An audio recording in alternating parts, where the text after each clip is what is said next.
Hi everyone.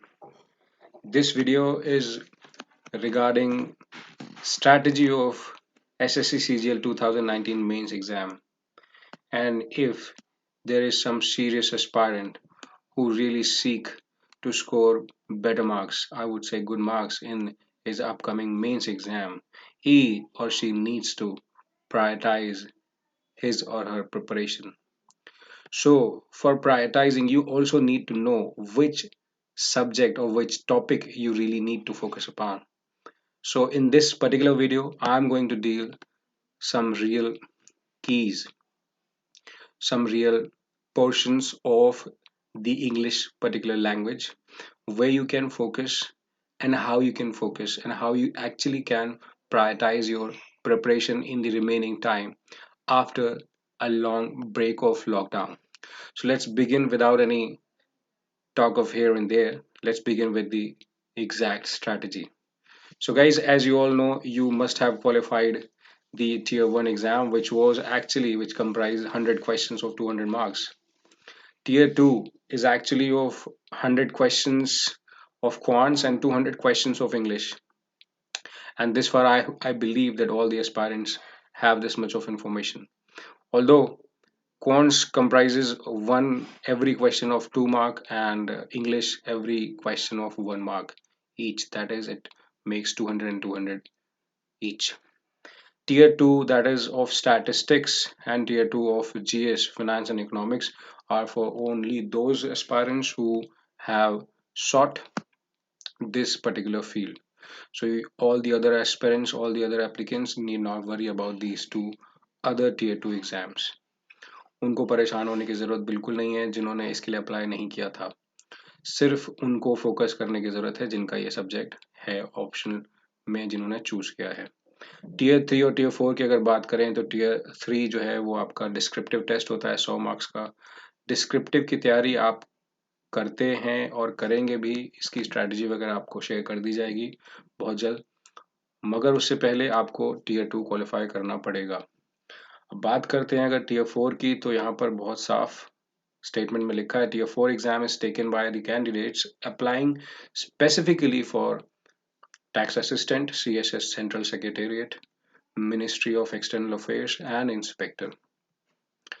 और जो data entry test होता है वो उन्हीं कैंडिडेट्स के लिए है जो इसके लिए एप्लीकेबल है, और कंप्यूटर प्रोफिशिएंसी टेस्ट भी उन्हीं के लिए जो इसके लिए एप्लीकेबल है. तो ये आपका एक बेसिक फॉर्मूला या फंडा है जो आपको पता होना चाहिए. और रही बात टीयर 2 के, जिनको ये जानना है कि sir GS, finance and economics और स्टैटिस्टिक्स का हमें सिलेबस या बाकी चीज़ें कहाँ से पता चलेंगे, तो आप इसको सिंपली गूगल कर सकते हैं. तो बिना इन सब चीज़ों के लिए परेशान होकर आपको फोकस सिर्फ ये रखना है कि आप प्रिपरेशन में क्या करना चाहिए, क्या चीज़ ऐड होनी चाहिए और सोर्सेज क्या होंगे, कहाँ से प्रिपेयर करेंगे, किस तरीके की हमें स्ट्रैटेजी अपनानी पड़ेगी. तो दोस्तों, अब आपको यहाँ पर I would seriously suggest that you need to have a pen and a copy in your hands so that you can jot down some important points which are really very important for everyone. So English in mains of 200 questions, these are the questions actually I have segregated according to the years. I have not mentioned the year in which year how many questions were asked, but actually I have designed them that the number of questions which are being asked. So how will it help actually? It will actually help us to know that how much emphasis is supposed to be given, or how much emphasis has to be laid on which particular topic. So if we talk about the bottom three ones, that is RC, narration and voice. RC is supposedly the most important question. Why? Because it is asking 30 questions. 30 question अगर RC के हैं reading comprehension का भी हम बात करेंगे, इसके बारे में आपको घबराने की जरूरत नहीं है. यहाँ पर आपको सिर्फ मैं बता रहा हूँ कौन सा क्वेश्चन कितनी वेटेज कैरी करता है. नरेशन के 27 अगर 27 क्वेश्चंस हैं, वॉइस के 20 क्वेश्चंस हैं. उसके बाद अगर इसके ऊपर की तरफ बढ़ेंगे, आप देखेंगे यहाँ पर सेंटेंस इंप्रूवमेंट के 22, क्लोज टेस्ट के 25, स्पॉटिंग एरर्स के 20 और PQRS के 20 क्वेश्चंस हैं. तो अगर हम बात करें ऑर्डर नंबर 6 से लेकर 12 तक आपके मोस्ट इंपॉर्टेंट है. मोस्ट इंपॉर्टेंट में आप ये भी कह सकते हैं कि 10 to 12 मोस्ट और वेरी इंपॉर्टेंट है, और उसके बाद 6 to 12 इंपॉर्टेंट हैं। और अगर कोई पूछे कि 1 से लेकर 5 तक क्या ये अनइम्पॉर्टेंट है, नो आई वुडंट से ये अनइम्पॉर्टेंट है। क्यों? क्योंकि ये वो क्वेश्चंस हैं जो स्टूडेंट्स अगर अच्छा कर लेते हैं, इन पे अच्छा परफॉर्म कर लेते हैं, तो वो कहीं ना कहीं भीड़ से आगे निकलते हैं। बात समझने की कोशिश करनी पड़ेगी कि टीयर 1 जो आपने दिया था, जो आप क्वालिफाई करके आ गए, जिसकी अभी हम यहाँ पे बात कर रहे थे टीयर 1 की, तो टीयर 1 आपको इसलिए नहीं टेस्ट कर रहा था, या इसलिए टेस्ट नहीं लिया गया था कि आपका सिलेक्शन होगा या नहीं होगा। वो इसलिए था कि जो इस लायक नहीं है कि एग्जाम में बैठे, या इस लायक नहीं है कि वो सेलेक्ट हों, उनको बाहर निकालना था। तो कहीं से भी टीयर 1 सिलेक्शन के लिए नहीं होता, वो बाहर निकालने के लिए होता उन कैंडिडेट्स को जो अननेसेसरी अननेसेसरीली चले आए हैं एग्जाम देने, या दो students who are not eagerly interested and who those students who are not prepared for the exam, I would say. बुरा मानने वाली बात यहाँ पर कुछ है नहीं। तो अब बात आती है जैसे ही कि सर इन क्वेश्चंस में हम क्या अपनी स्ट्रैटेजी बना सकते हैं, या क्या तरीका अपनाएं जिससे कि हम इतना अच्छा स्कोर कर सके। तो आप सबसे पहले एक, जो ये वेटेज के लिए मैंने स्लाइड रखी है, इसको आप थोड़ा ज़रा गौर से समझें कि अगर आरसी के 30 क्वेश्चंस आ रहे हैं, नरेशन के 27 और वॉइस के 20 क्वेश्चन आ रहे हैं, तो ये कहीं ना कहीं बहुत मेजर पार्ट कवर कर रहा है, ये 3 सेक्शन। और आरसी इकलौता ऐसा सेक्शन है जिसको आप, मैं ये कहूँगा कि बड़े से बड़े धुरंधर जो होते हैं और जो बताते हैं कि आप 2 मिनट में अंग्रेजी बोलना सीखें, 4 मिनट में पेपर क्वालिफाई करना सीखें, those fake words are not going to actually work, and actually they don't work. तो सजेशन यही है कि इसमें सिर्फ और सिर्फ एक चीज काम आती है, that is practice. Practice makes the man Mendel और परफेक्ट। तो यहाँ पर आपको सबसे ज्यादा फोकस क्या करना है कि आप जितने ज्यादा पेपर्स, जितने पुराने पेपर्स आपके पास हैं, या आपके पास प्रैक्टिस सेट्स पड़े हुए हैं, उनको ज्यादा से ज्यादा सॉल्व करना है। एक दिन में आपको कम से कम 10 से 15 आरसी पैसेजेस, अगर आप पॉसिबल है, इफ योर कैपेसिटी से सो। देखो एक बात याद रखना, अगर आपको पोस्ट की इच्छा है, आप पद पाने की इच्छा रखते हो, आपके अंदर ये लोलुपता है कि नहीं मुझे ये पद चाहिए, तो यू हैव टू पे सम बिग अमाउंट। तो ये सारे एक बार ध्यान से देख लो कि किस में कितना आ रहा है ना। पीक्यूआरएस में जैसे 20 क्वेश्चंस हैं, इनका एक सेट पैटर्न होता है, उस पैटर्न के क्वेश्चंस को आपको सॉल्व करने के लिए कई जगह कॉम्प्रिहेंशन का रूल भी लगाना पड़ता है, यानी कि पैसेज रीडिंग की एबिलिटी आपके काम आती है। और कुछ जगह पर देखा गया है कि वो एक सेट ऑप्शन एलिमिनेशन के मेथड से भी किए जा सकते हैं। उसी तरीके से क्लोज टेस्ट, अभी बात करते हैं जरा इनकी, और इनको सेग्रीगेट करके। अभी तो मैंने यहाँ क्वेश्चन, नंबर ऑफ क्वेश्चंस बता दिए, तो एक बार आपको अंदाजा लग गया। जैसे स्पेलिंग्स के 3 क्वेश्चंस हैं, फिलर के 5 हैं, वन वर्ड के 12 आ रहे हैं, ईडियम के 10 हैं, और एंटोसिनोनिम के 6 क्वेश्चन हैं। तो किस बुक से क्या पढ़ें और कहाँ से कितना करें, इन सारी चीज़ों को जानते हैं। तो एक स्लाइड यहाँ पर आपके सामने है, base of scoring 180 plus in tier 2। अगर मैं बोलूँ कि आपके 200 में से 200 आ जाएंगे, तो इसका मतलब मैं ब्लफ कर रहा हूँ, and I am not here to bluff with you guys.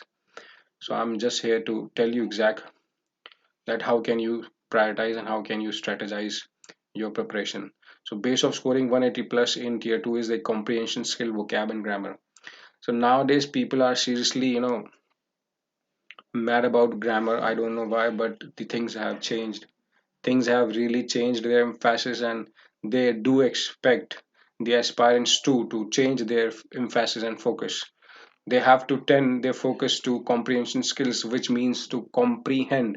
And when we talk about how to comprehend something, we need to understand that it means that you have to understand that what the lines say or suggest, उनका क्या मतलब है, author क्या कहना चाहता है, ये बहुत गूढ़ अर्थ निकलने वाले जो बात होती है। जैसे आप कई बार बोलते हैं कि हमें पका पकाया दे दो, हमें ये दे दो, वो दे दो। आपको जब तक खुद से रीडिंग की हैबिट नहीं लगेगी, आप ये पूरा segment, reading comprehension, rearrangement of sentences, idiom phrases, fillers, sentence improvement, कहीं ना कहीं देखो, ये जो लास्ट के 2 हैं, इनको मैं बोल सकता हूँ इसमें थोड़ा बहुत ग्रामर चल भी जाएगा, बट ज्यादातर इनमें रीड करके समझने की जो क्षमता है आपकी, जो आपकी कैपेसिटी है, एबिलिटी है, वही वर्क करती है।